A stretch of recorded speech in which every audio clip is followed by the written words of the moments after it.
வாழ்க்கை சொர்க்கம் என்றாலும் வழிவகுத்தவன் இறைவன்தான்.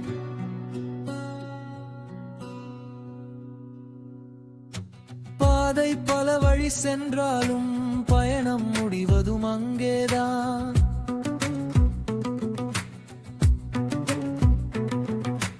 ஆண்டவன் ஒருவன் இருப்பதை மறந்தால் ஆட்டம் நிலைக்காது, மனிதா ஆட்டம் நிலைக்காது.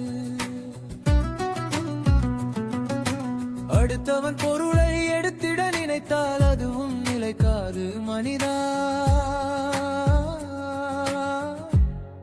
அது நிலைக்காது.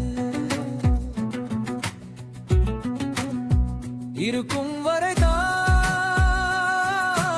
உறவுகள் சொந்தம், இல்லாத போது வெறுத்திடும் சொந்தம்.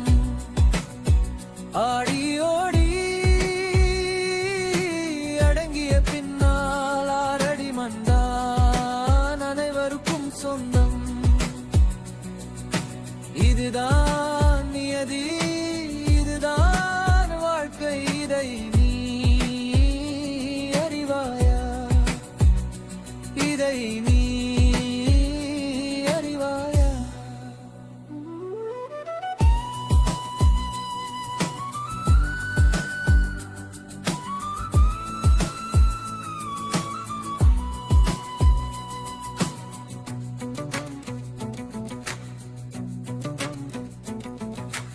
ஆசைகள் என்ன அதுவும் எண்ணம், மாணவம் என்ன அதுவும் எண்ணம். இதயத்தில் 1000 எண்ணங்கள் வளர்த்து ஏந்தாம் மனிதா அலைகின்றாய். எல்லாம் முடிந்து இறுதி மூச்சில் இறைவனை நினைத்து அழுகின்றாய்.